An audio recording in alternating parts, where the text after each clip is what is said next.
Hello, everyone, and thank you for joining us today for a Learning and Growing webinar on diversity in assessment methods, finding a balance to improve student engagement. Our presenter today is Divya Balasubramaniam of St. Joseph University.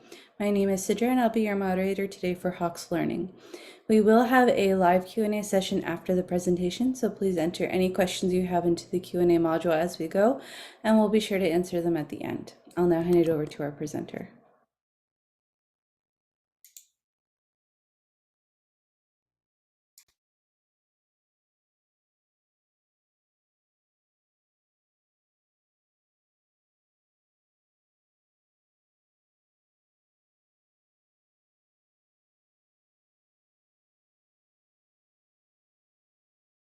Divya, you are on mute still.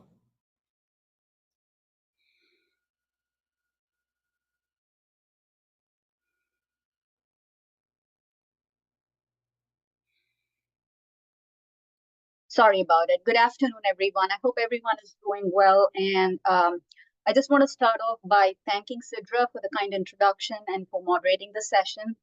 I also want to express my gratitude to Hawks Learning for this opportunity to present in the Learning and Growing series.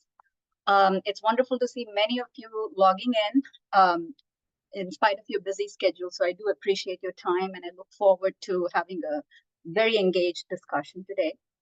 So in this webinar, I'm hoping that it guides all educators, including me, in diversifying the assessment practices that we typically do in our classes.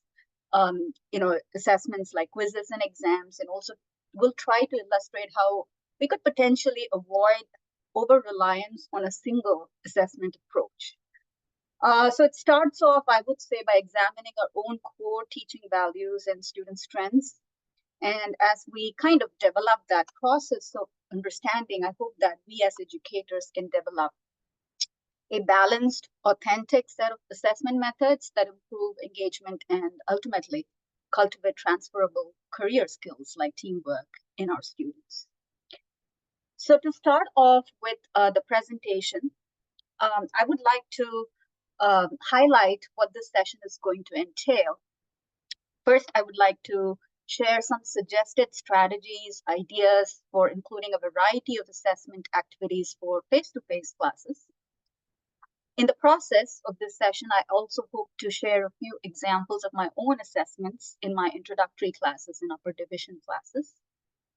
And finally, I would like to provide references, resources to help educators connect assessment methods to action-oriented outcomes. I know this statement probably is a little loaded, and it is meant to be simply because measuring student engagement is, I believe, a separate discussion and session in itself. So we're going to try to kind of peel out some aspects of it, but that's one reason why I want to at least provide some resources that would help all of us, including me, to kind of reflect and consider as we develop different assessments.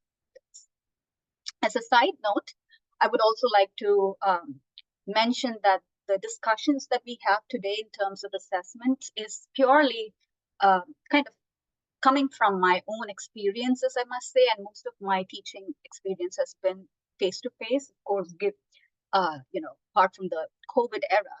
So this discussions typically is thinking that we are in a face-to-face classroom setup. So hybrid teaching setup is beyond the scope. But with that said, I do have some references or tips for anyone who might be doing a hybrid version of teaching. All right, so the way I would like to structure today's presentation is simply kind of break it down into three parts. Hopefully it'll be more easier to assimilate some of the information. So I'll start off with part one, where we learn some best practices, strategies, some ideas for creating authentic assessments, ultimately to help us all see measurable outcomes in our students in terms of engagement. Part two will kind of steer us into looking at a balance of quantity versus quality of assessments. And then the last part will hopefully help us a little bit with understanding how assessments per se as a tool, and I think it's a very important tool, can serve as a medium to help students develop transferable skills for a career. All right, I would like to start us with a very short and one poll question. And I'm very thankful to Sidra for helping us moderate this. As you can see, you will probably have a question tab in front of you. I'm just going to read it out loud in the interest of everyone who's perhaps here. But I'm just curious to get a sense. All of us probably are educators, and probably there are some in the audience who are very much interested in understanding how teaching and learning happens. And if you are an educator, I was wondering why offer a variety of assessment methods beyond a typical quiz, test, and exam. I'll give a few minutes. Looks like we are getting a lot of responses already.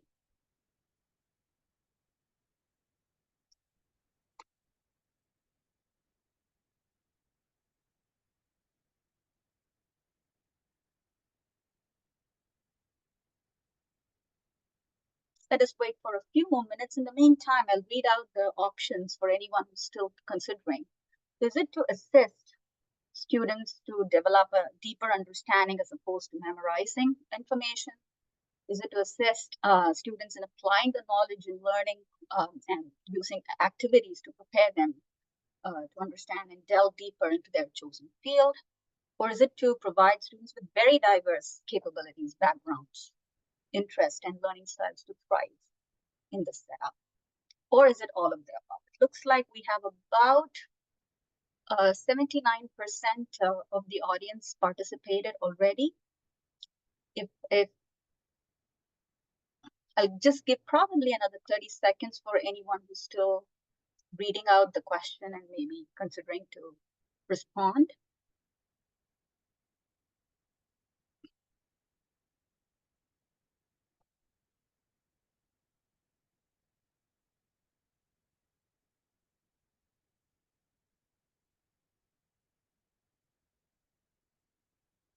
Perfect. Looks like I'm going to end the poll. We have about 78% of you who have answered D, all of the above. I know that many of us, and hopefully the audience will be able to kind of self-reflect that the reason why I posted this question is essentially to kind of summarize what we are going to be discussing in this whole session. So hopefully it gives you a glimpse of what entails assessment. And yes, it's not just about deeper understanding. It's just not about applying knowledge. It's just not about creating this environment where we have students from all different backgrounds. But it's almost a job of this assessment tool to be able to cater to all of these different goals and needs, and that makes assessment, in my opinion, a very holistic tool that can support learning and teaching. So with that said, we're right there to start our first part of discussion, which is to kind of lay out what are some of those best practices and hopefully some strategies that educators can engage in order to create authentic assessments to help students engage themselves in their learning process. So I know that as I would do a typical research myself, I always go back to the fundamentals. I go to the basics to kind of make sure that I understand the concepts from a basic level to a deeper level. So I thought we'll start off by just looking at a couple of definitions from the related literature. There are plenty of definitions, and I must say this the whole presentation has helped me learn deeper in terms of this one aspect of assessments. But I thought these two captured to a large extent what I was hoping to deliver today in my presentation. So I'll read out the two definitions, and then we'll kind of peel out a little bit more in terms of what that assessment as a tool and as a process typically entails. So as it reads, the first one is Popham's 1998 definition, says that it's a process, and I'm sure that many of us are able to relate to it, used by both teachers and students during instruction to provide feedback on and ongoing teaching and learning to improve students' achievement of intended instructional outcomes. On the other hand, the second definition gives us a little bit more broader idea of it. For example, it talks about the process of both gathering, discussing information from multiple and diverse sources in order to develop a deeper understanding of what our students know, understand, and can do with their knowledge as a result of their experience, and the process culminates when assessment results are used to improve subsequent training. I know it's a loaded couple of different definitions, so I thought I'd kind of break it down to help us put them all together. So first thing, the way I kind of grasp this concept is I think it's a collective effort, as we see in this definition. It's just not about the teacher. Of course, they take the front stage, but it's a process where it's a collective effort trying to achieve a goal, in this case, both teaching and learning. It's also a process where you can think about is as a continual process that has scope for improvement, and that's a very critical piece of the assessment. It's ultimately outcome oriented. It tries to help us achieve ultimately how our students can engage in their learning process. But I think this probably is the punchline for this whole presentation. I think variety is a key. How we can use as educators multiple and diverse sources in order to help us achieve our ultimate teaching goal and ultimately translate them or transfer them into our students' learning process. Calibrating tool. I think this is a neat way to kind of understand the tool that we have as educators in terms of first understanding who we are dealing with, like what our students know, what do they understand, what do they, how do they transfer that into actions? But it also serves as a calibrating tool because that gives us as a teacher, it's just not a one shot. So it's almost like a process the entire semester where there's scope for improvement. We can always calibrate how the classes, how students are doing, and try to see whether it's working or not working. So I think it's a great aspect of the teaching process itself. And finally, although yes, it's all driven to the ultimate goal of having outcomes, it's also a dynamic process and action oriented because it really reflects how you as an educator and the students perform over the course of the semester, but that has implications for long run outcomes as well, because you try to use what you've learned to improve on subsequent learning. So that actually is something that is a more forward looking and a very important piece in aspects of assessment. This was a nice figure I was seeing as I was doing research for this presentation. And I really, when I stumbled upon this, I really wanted to bring it into my presentation and share it with you, because I think the aspect of assessment, and as educators, we probably know, and we sometimes consciously know it, sometimes unconsciously or subconsciously. And this figure tries to kind of highlight that idea that assessment is not like a one-shot tool done and deal. It's talking about assessment as a continuous process. And in this figure, if you're able to kind of take a guess, it talks about it starts much ahead of instruction. So it starts even before the instruction ever occurs. And that depends, and as you can see in this figure, is trying to say that that part is a very important piece because it's the planning piece for educators. And that important stage or precursor, if you want to say, needs to have some kind of a structure, some kind of a vision of how the course is going to culminate. So the learning objectives become a very important piece in order to kind of prepare for that before part of the process. Then we are in the classroom. We have our set of assessments that we feel will kind of capture the learning objectives. It captures different aspects of helping our students gain that knowledge in that particular concept or the course. So it's a learning experience. So that's the during part of the instruction.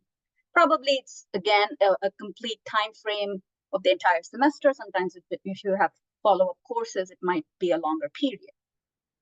Then comes your after, which is essentially trying to say, okay, we have engaged our students. We have so many assessments by which we're able to understand how they have gathered the knowledge, assimilated, able to critically analyze the concepts we've taught.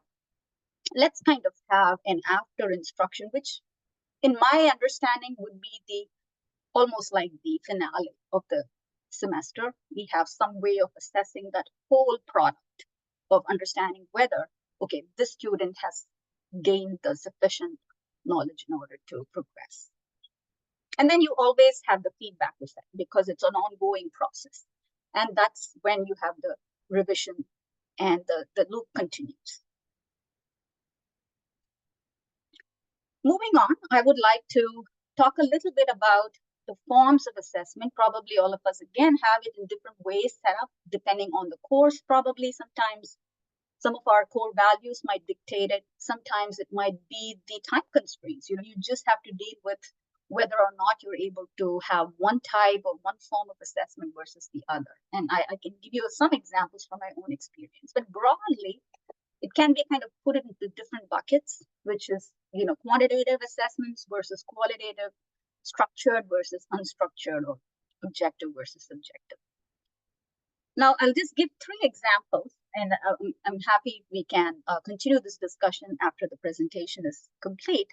But essentially, this is where our unique teaching experience, our core values, our learning objectives, what do we want our students to learn, can come in play to determine what would be the best mix of types of assessments we want to include in our course.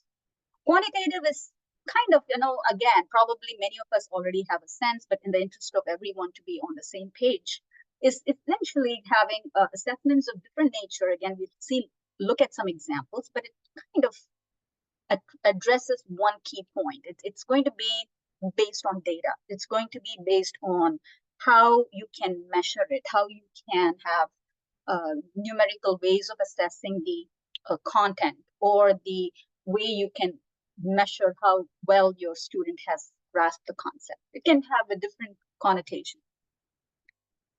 Qualitative, on the other hand, is more narrative-based, which is equally rigorous, but it also gives room for more application analysis synthesis. And that really, the balance is where we as teachers will have to kind of calibrate how our classes and students we deal with in order to kind of pick or have a combination. Structured versus unstructured is probably something that I, typically do in almost all my courses, where I feel that the structure is very critical for 2 reasons. One is, first, it gives us a more clear kind of a demarking point of when and how those kinds of structured assessments can happen based on how much of material gets covered over the period of time. And so having kind of a checkpoints and a structure of the way you can assess can help in terms of seeing where the students are and what needs to be done, or if they're doing great, continue the process. So I think a closed exam is an example of structure, but there are other ways. It's a typical way that we can utilize that tool in order to kind of have those checkpoints. I do this a lot. The unstructured or the unannounced pop quiz might seem a little bit, kind of basic, but again, based on my own experience of teaching, I can tell you that pop quizzes are almost like, triggering factors. I especially don't necessarily make this a high stake assessment. So the point is not to kind of shock the students or surprise the students, but it also kind of helps the students to be alert. And so the unannounced pop quizzes are simple. It mostly comes right after I finish a very new concept, and I want to make sure that they understand the concept. So that unannounced part really kind of kicks the aspect of alertness But because it's low stakes, students are able to get comfortable. Once you do it a few times, they know you as a professor, and you have to be prepared. So from that angle, sometimes unstructured actually kind of mixes up the whole kitty of tools you have and see how your students perform. Objective and subjective, essentially, again, I'm not going deeper into these subject areas simply because I would like to cover a little bit more on the other aspects of assessment. But these are other types of assessments that educators can consider, where objectivity comes from the fact that you have a structured way of assessing this concept or a chapter or a set of material, but you also have a very straightforward rubric that clearly tells the expectations, what are the outcomes and how do you attain. So in that regard, the objectivity is it rarely gives room for any variation, that can be outliers. On the other hand, subjective is more narrative based. So not to say that they are not rigorous, but it's just that it's a little bit more, it gives scope for more variability in probably responses that you might get from different students, but it's also because you want them to think out of the box, for example, and where there is rigor, there is some structure, but at the same time, it's more based on how individual, assimilation of knowledge, critical thinking skills can come to fore. Now, probably, I don't know any of you really wanted or even thought like, what is authentic assessment versus traditional assessment? I want to say that I just borrowed this from the source that you see in the bottom of the slide. But as I was doing the research for this presentation, this really kind of stood out as I was doing the prep, and I thought I'll share it with the group. And as we think about authenticity, it's about first comes from our own teaching core values. And I think each of us, if we reflect as teachers and as we get experience in teaching, we probably have at least there are like 1, 2, or 3 top priorities in terms of what do you think or what is the most important takeaway that you want your student to gather before they leave the course or finish the course. So authentic assessments kind of looks into that core value system where the focus is about, the focal point is on one hand is about outcomes, flexibility, adaptability. So it's about performing a task versus giving a question with a multiple choice. Kind of, I'm just giving some examples here, selecting a response. There's nothing wrong about a traditional assessment, and I think it's a very profound tool as well. But I think the authenticity comes truly from our own core values and what we want our students to gather. And so the kind of a shift in the way of structuring the class and what we really want our students to learn is kind of captured in this aspect. More than just talking about, kind of reproducing some of the concepts, talks about real life scenarios, and the focus is more on inquiry. I know probably all of us are at least a little bit familiar about the Bloom's taxonomy of cognitive, right? So it might take us into a different stream today. We focused on that.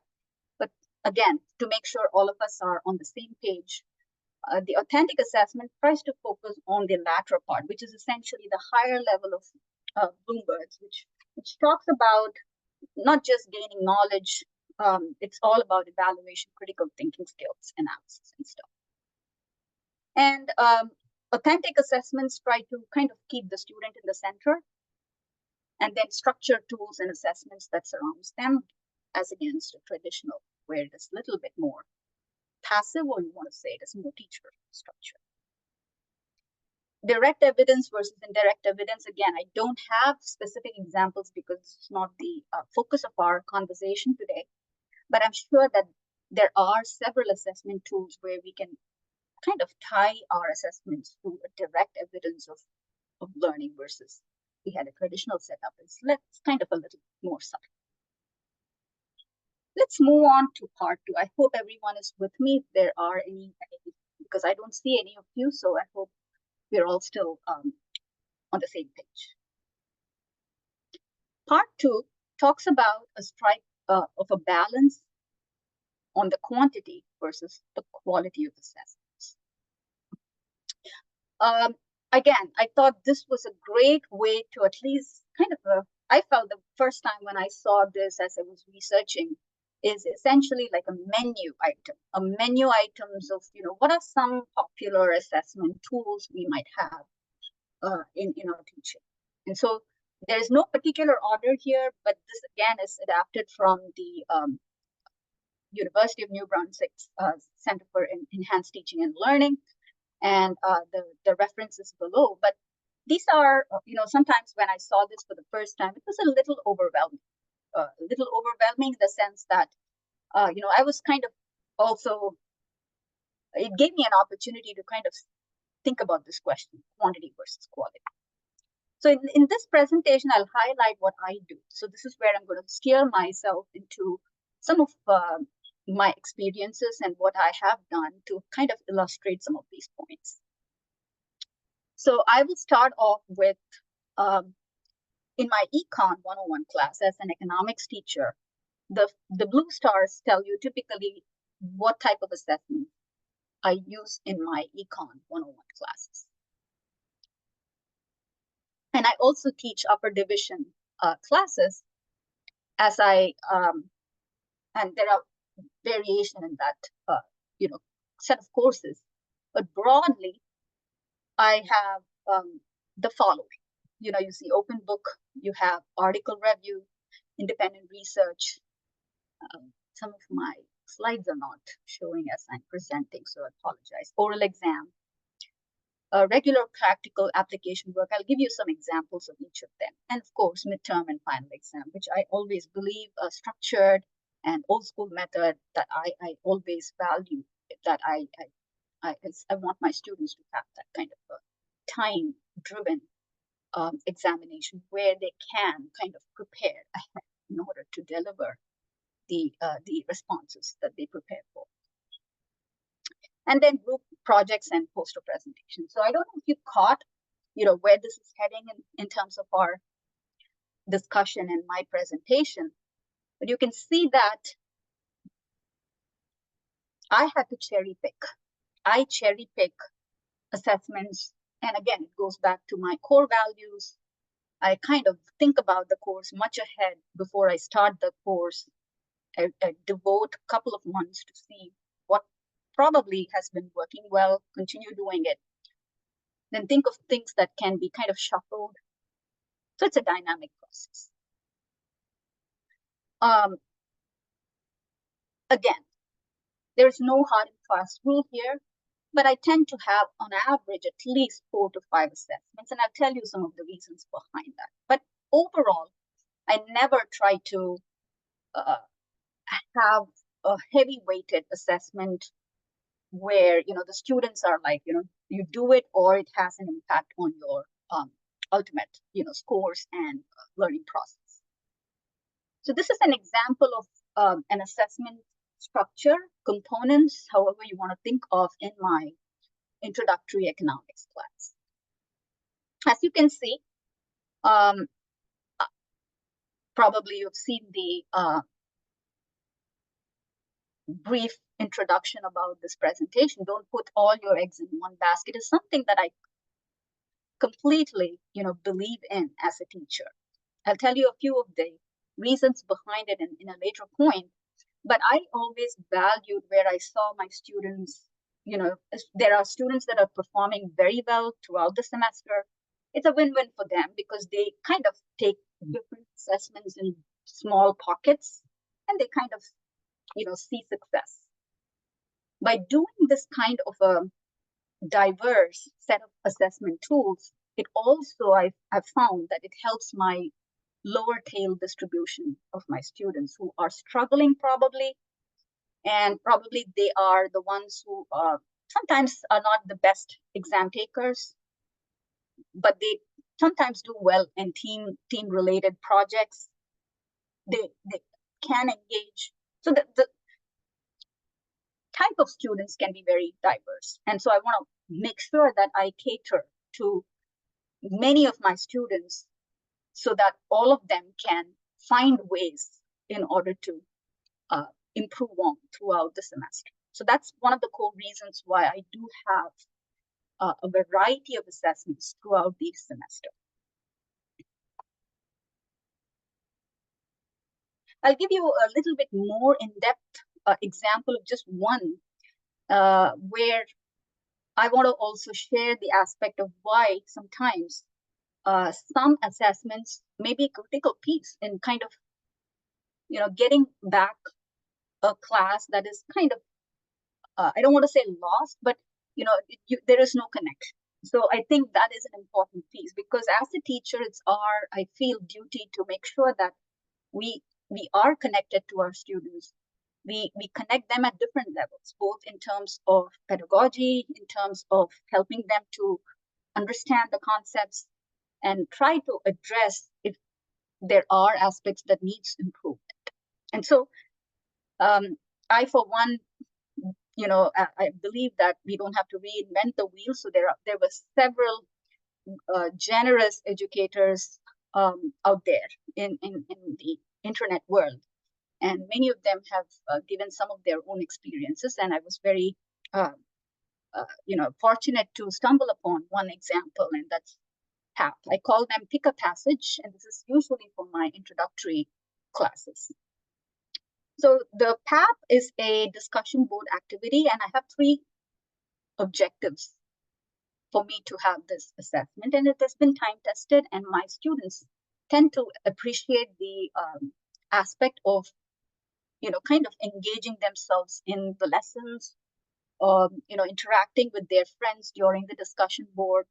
So there are a lot of positives that I've felt, and it has been one of the success assessments in my classes, especially introductory classes.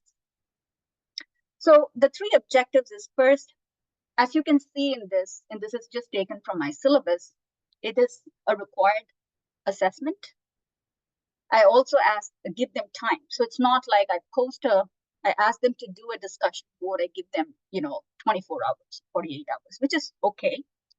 But I have a reason for giving them enough time. In this case, the enough comes from, again, based on my past experiences, and I feel which is ideal, given all of the other assessments I need to complete before the end of the semester. So I give them a week's time to do this particular assessment.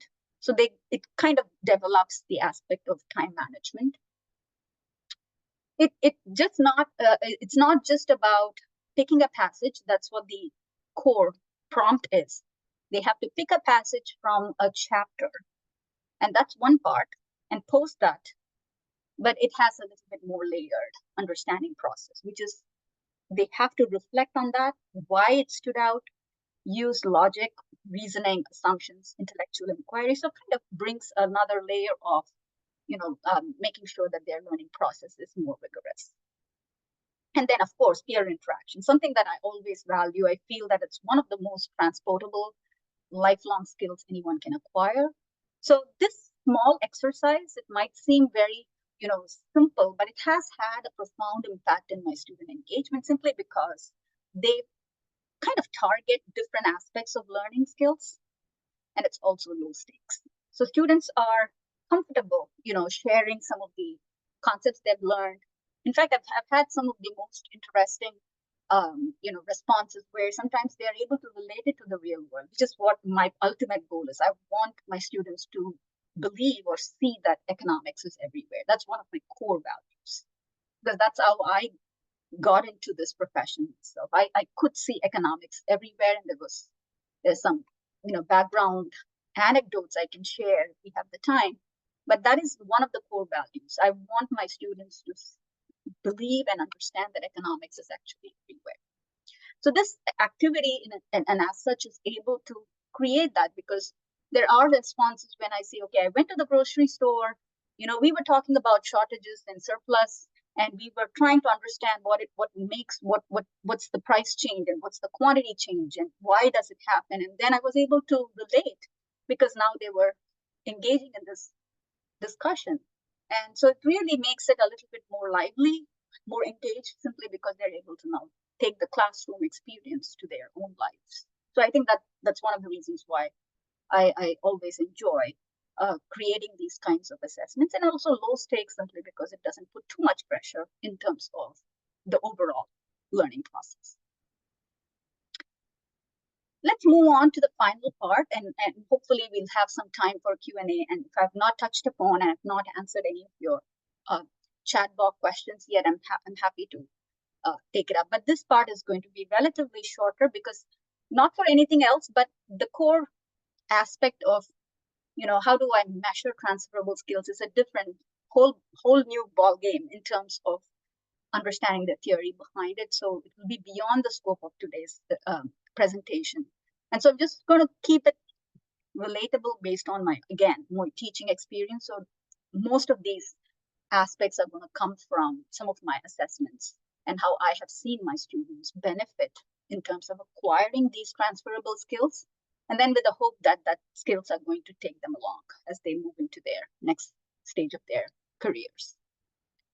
So again, I'll bring back another assessment as an example to help us kind of understand what I mean when I say these assessments support my students in terms of career-oriented skill acquisition. So of course, there are multiple ways. We saw that menu items, and I'm sure each of us also probably have other, because that was not an exhaustive list. But I, in my personal opinion, see that where I can directly kind of target this goal that I have for my students. How do I build the team spirit, the teamwork that my students can engage in and ultimately help them probably, kind of acquire the skills that they probably are learning. And then it'll kind of come back to them at some point in their careers.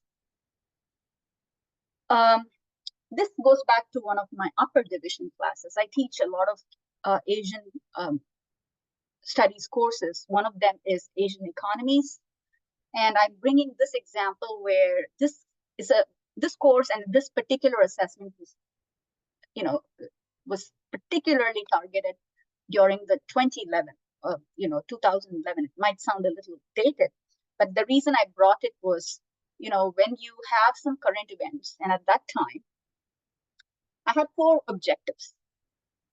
First, I want to make sure that my students engage in some form of a current historical event. This was fall of 2011, right? We were just out of our Great Recession.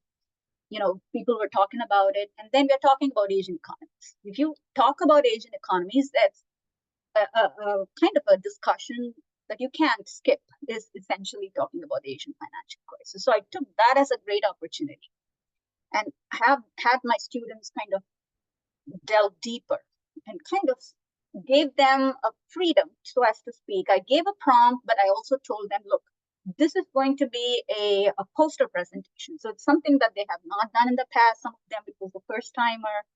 But I said it's a very valuable skill you might want to acquire because, all the time when you are in the workforce, you might have different forms of presentation. And if you're in an academic setup, poster presentations typically are very, very normal to expect. So I was able to hit my first objective, which is to kind of help them delve deeper into a current event. Obviously, that means that they're going to be doing some in-depth research and kind of make sure that it is kind of blending with all my other assessments. I wanted to have it as a group effort. And so it was also helping the students to kind of divvy up the entire set of prompts and the tasks a little bit more easily, in my opinion. So it also kind of checked off my core objective for this assignment, which was to make sure that they work in teams. And then ultimately, I wanted them to acquire career relevant skills, which obviously can have different forms. But for me, as long as they are able to kind of interact, do a team spirited work, and have a engaged and intellectual inquiry, that in itself, I think, has served this entire process for me as a teacher. Because it is almost a semester long project, it's the only right thing to do is to keep the stakes or the assessment, anywhere between medium and high stakes. So students know that, it's a commitment. There is a flexibility, but at the same time, there is accountability. So this, again, was a very, very successful assessment. Now, because this, you might be wondering where in the world the artificial intelligence topic came in. Because I have been fortunate to participate in several webinars that Hawks Learning has themselves, kind of created as a great tool and opportunity for educators. I'm learning. I'm sure all of us are learning. So this is not a presentation on AI by any means, but because we are in that world and we're talking about assessments, I again want to use my personal experience, teaching experience, just to give one slide of, how I'm handling it. I'm learning. I'm still not, I don't want to say that, I found the solution, but I think it's relevant as we as educators are developing different assessment tools to really consider how to incorporate the use of AI tools in every assessment. So I'm just going to take one example where research paper has been almost, I want to say, a constant, I can say safely, for my upper division classes, be it Chinese economics that I teach, Asian economies, or any other upper division classes that are more in terms of analysis, understanding of different economies. I think this assessment is a great way for helping students kind of delve deeper into both country specific and also industry or sector specific economic issues. So I won't go into the details of the research paper, but just in the past couple semesters, because AI has been in the news and there is a very serious conversation going on, how do we handle academic integrity? And again, this is not a solution, one size fits all solution by any means, but hopefully I was able to have an honest conversation, I want to say, with my own students, saying that, look, we are in this AI world. I don't believe in static, options. I believe in adapting. So I'm just going to be honest with you. I don't have a statement, a universal statement about AI tools, but I have been doing some research, and this is what I would like you to do for this particular assessment. So that was my approach. Just had a very honest conversation with my students, and I said, look, because it's going to be hard for me to even kind of almost target each of you to see whether or not, and it's not. I think it is a very useful tool and to consider. So I'm not going to say that don't use it. I would say that it's not required, but if you ever chose to use AI tools, these are some guidelines I would like you to follow through, and these are the following. So I told them what is okay, what is not okay, and I think that helped the students understand, because there's a lot of confusion going around, where the students are trying to understand, what is the appropriate. So I kind of tell this in the very first class meeting, when I discuss my assessments. I said, these are general guidelines. If you have any specific questions, make an appointment, we can talk about it.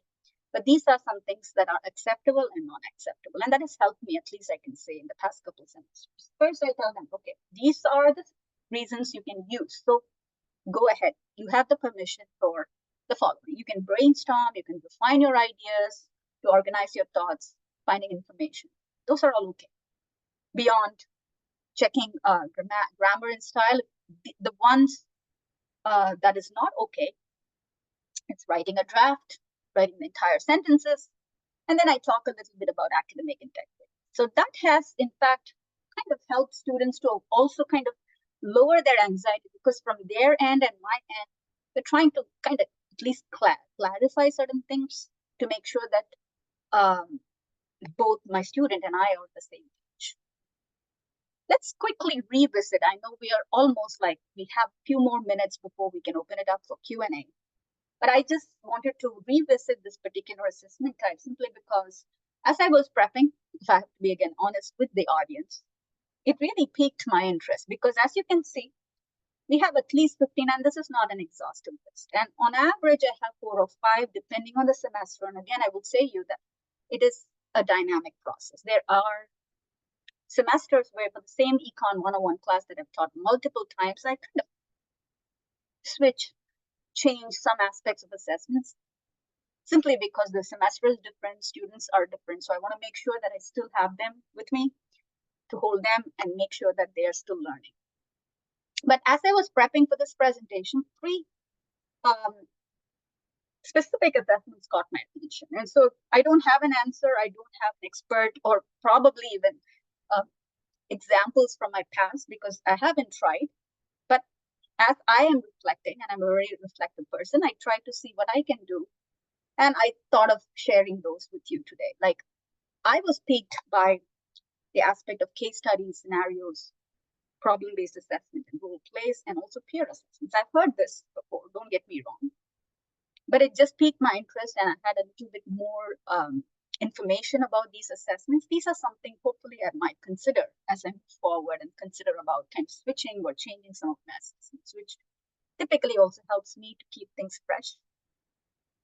And this is where I will kind of pause because a great resource, a great website link to consider for anyone. And because we don't have enough time to go deeper into each of those assessment types, but I think the website, University of North Brunswick, in this case, has done a phenomenal job of laying out some of the strengths, challenges associated with each of the assessment types. And I kind of point out to just 3 examples, as I said. I've done quite a bit of regular practice application work, in different forms in my classrooms, in different classes. I've done annotated bibliography. As you can see here, I've asked my students to do a poster, but not all of them. But here are some other ideas of how you can bring that aspect of practical application into your classroom.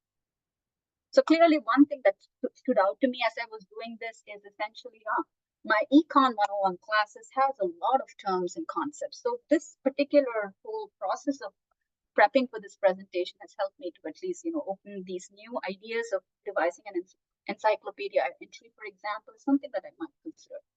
Of course, each of them comes with benefits and limitations, but I truly believe that there are a lot of aspects that kind of hits my own core values. So there are assessments that can easily align with some of my current class structure and assessment structure.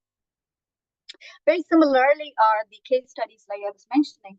Although I have, I've stumbled upon it, I've attended a lot of other presentations, but just by reading a little bit more deeper for this presentation has piqued my interest to consider doing case studies. I think it's a great tool to help my students improve on their performance, give them feedback. It's almost like more interaction with my students. Of course, it's time consuming, but I still find and feel that it's worth the time and effort that we as educators can engage in.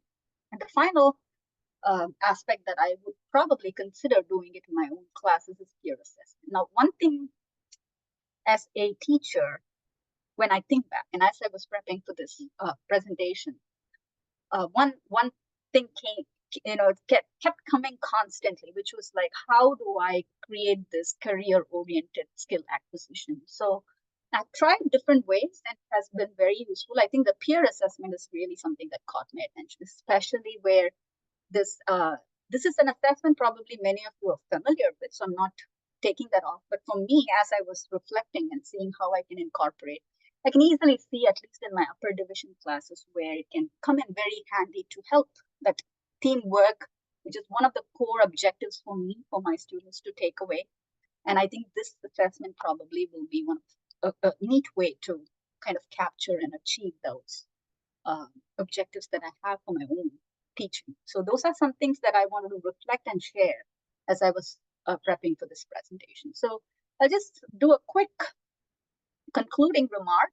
So how not to fail in teaching, right? So the biggest thing would be a great lost opportunity when teachers underutilize assessments in their courses. Now, I just want to quote a very simple couple lines that I saw as I was prepping from an introduction to a hybrid teaching. I know this is a class 2 face-to-face class, kind of a structure that we are talking, but I still believe this quote appears to be true and applicable for face-to-face. And it goes like this, like, as we as an educator, even instructors who take great advantage of the flexibility of hybrid teaching, may yet doggedly committed to an assessment plan of 2 exams, 1 term paper, 1 final.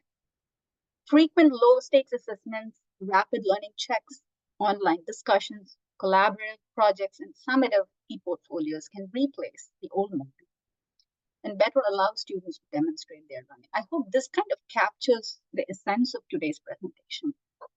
And of course, as educators, we know there is no one-size-fits-all approach.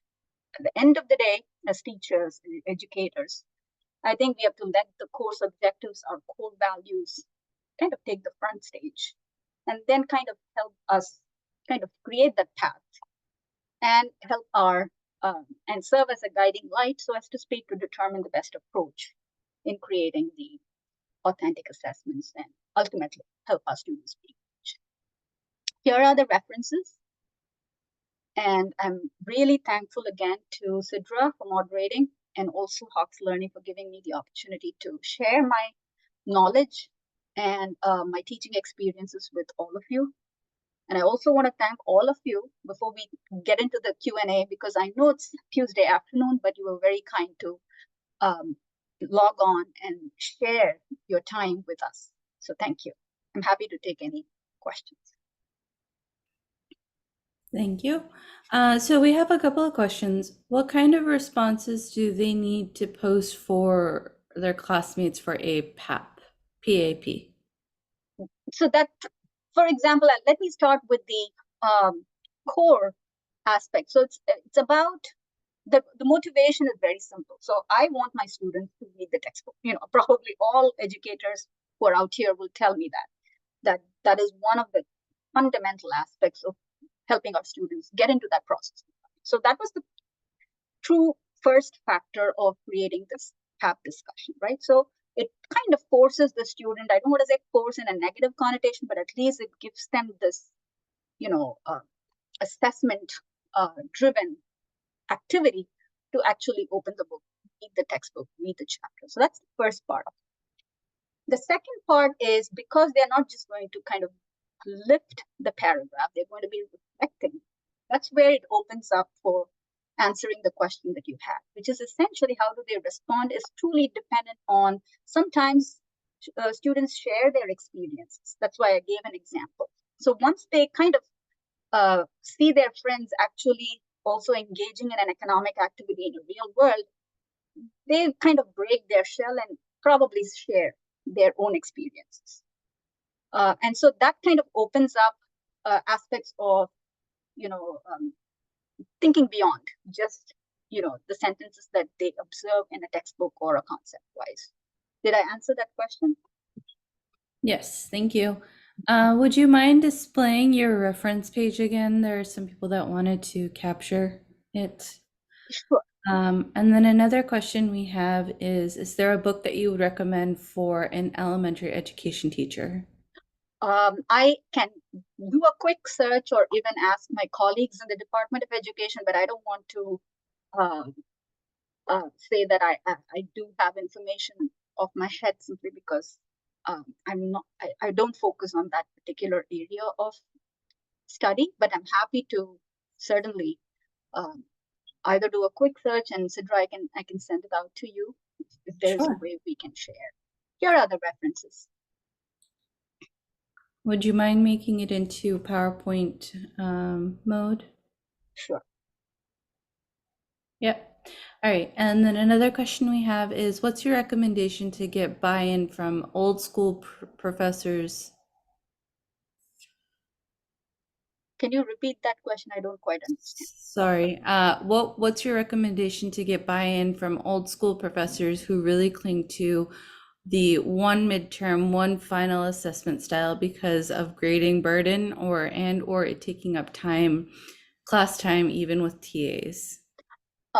Very good question. Like I want to just say, this is where I wanted to share some anecdotes of how I approached it. I think it has to come from within. So if there are professors who have, kind of straight reasons for why they are having a traditional approach, I think I'm sure they have their own core values, teaching objectives that's kind of dictating that. But I can tell them what I did and why I do, believe in variety of assessment to at least help them consider if they wanted to have a dynamic process, which is, as I was showing you in that particular assessments where I have a variety, I tell my students on the very first day, the reason why I have a variety is I put myself in the shoes of my students. Because I tell them not long ago, I was a student, and I reflect and see what are those classes or courses or teachers where I actually thrived. And when I went back and reflected on that question, I was able to see that I always thrived in a class where my teacher gave me plenty of opportunities for improvement. And so that I brought from my own experience into my teaching. And I say this in a more generic way because, again, as educators, we know best what works for us and for us.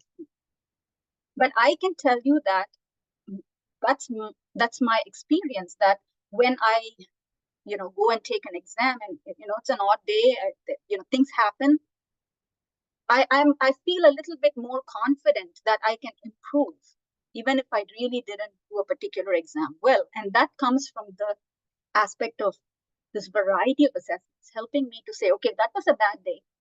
Now I still have my graded assignments. Let me try to bump up my scores and kind of gain that knowledge in the process and also get a higher grade, which is equally important.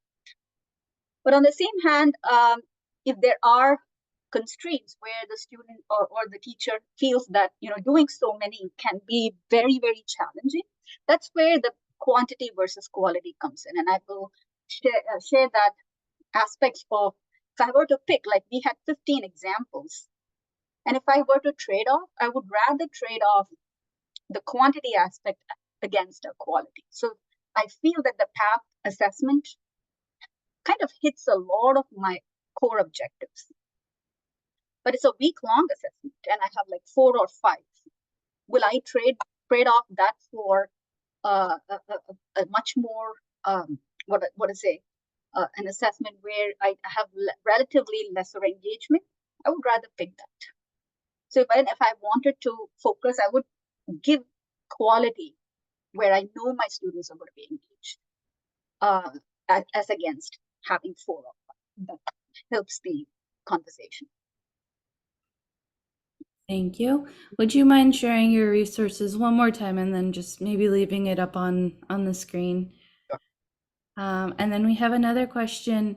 How might we use the idea of pre-assessment in designing a syllabus or assignment when students expect a full syllabus with assignments on the first day of class? Can you repeat that one more time, please? Sure. How might we use the idea of pre-assessment in designing a syllabus or assignment when students expect a full syllabus with assignments on the first day of class? Okay, so I think pre-assessment is the way I understand, right? So I don't, again, based on my own teaching, I would say that I will have a full set of assessments in place on the very first day of my class, correct? Pre-assessment happens backdoor. I don't know if that makes sense. Meaning it's a reflective process of the teacher where they think what are the objectives of the classes, and then they reflect on what are the ideal set of assessments. That's what I meant when it says the process starts ahead of instruction. Am I with you? Am I answering the question? So the pre-assessment aspect of it is, I don't necessarily think that is going to be a detached process. It's just a little bit ahead in terms of preparing for what you're looking forward to in that particular semester. Thank you. Another question we have is time consuming began to crop up near the end. Looks like authentic assessment might yield to traditional assessment in many large classes. Could you share your experience on that? Okay, so can I see that question one more time, if you don't mind? Sure. Time consuming began to crop up near the end. It looks like authentic assessment might yield to traditional assessment in many large classes. Could you share your experience?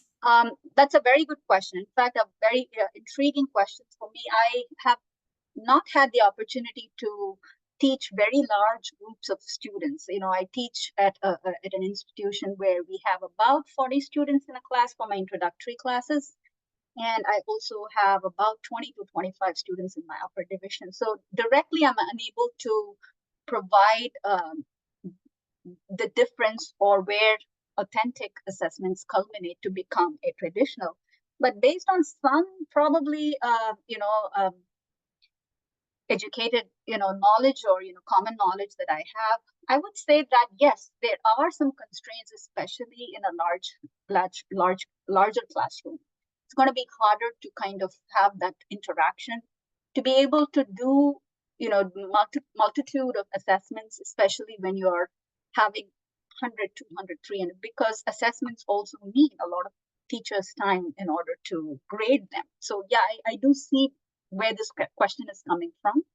That's where I feel that the type of assessments, quantity, quality, should be the driving force for devising the assessments. I think that will help the teacher to really identify what are your core teaching values. What do you really want your student? It doesn't have to be a small classroom or a big classroom. What do you, at the end of the day, understand? These are some, kind of uh, critical pieces that I want my students to learn. It doesn't matter if I'm dealing with 20 students or 200 students.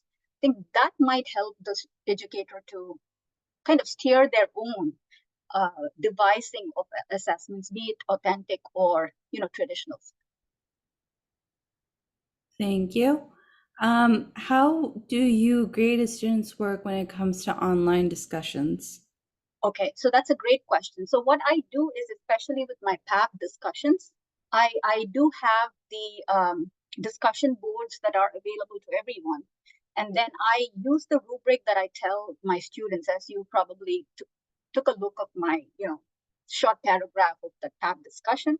I look for all of those components, the logic part, the critical thinking part, intellectual inquiry part. And because the paragraph or the passage itself can be very different, because they hardly kind of, some students say that, oh, I also picked the same passage, for example, from a particular chapter. But mostly I do see a variety. So that's another positive, right? So I didn't think about sharing that at the time of my presentation, but just imagine that you have 40 students, they come up with 40 different paragraphs that they felt stood out. Already you have the entire lesson there. And, it's a great way to kind of help students do their self-learning. And so coming back to the aspect of grading, I look for whether the student is able to kind of discern from that passage a deeper level of understanding than just saying that, okay, this passage stood out to me because it talks about, the law of demand, when prices go up, the quantity demand falls. So that's an important piece, because that's one of the fundamentals as you want your econ students to know. But that will not, give them the whole points. They need to give a little bit more in terms of what was the logic, what is the intellectual inquiry behind that, and how did you derive to understand that the law of demand is what it is.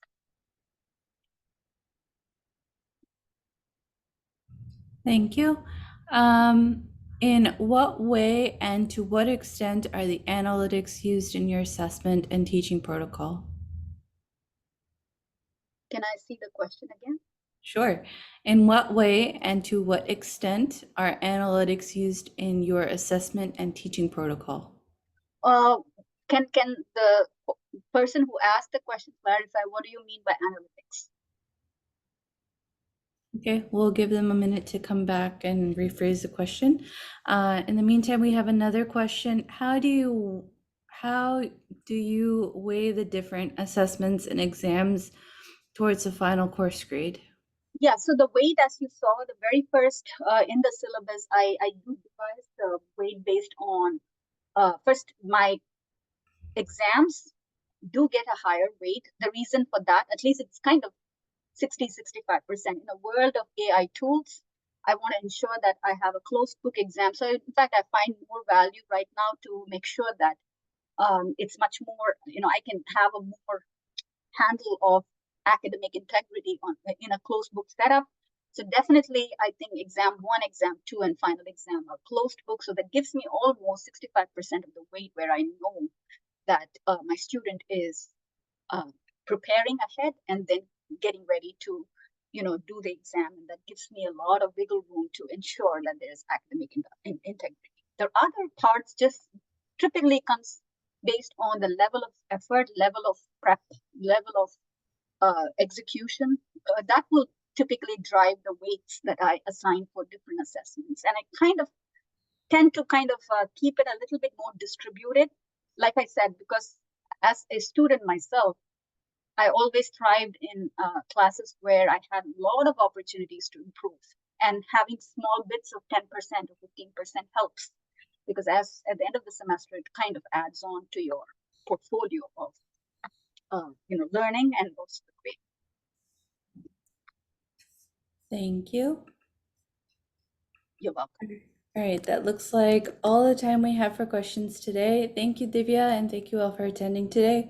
We will be emailing you a link to view the recording of this webinar once it's available.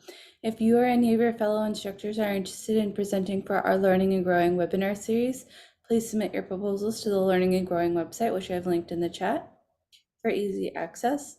If these free webinars are brought to you by Hawks Learning, an innovative educational courseware company. To learn more about our mastery-based course materials and how Hawks can enhance learning outcomes for you and your students, please visit hawkslearning.com, and I hope everyone has a great rest of your day. Thank you all for attending. Thank you all again. Thanks, Sidra.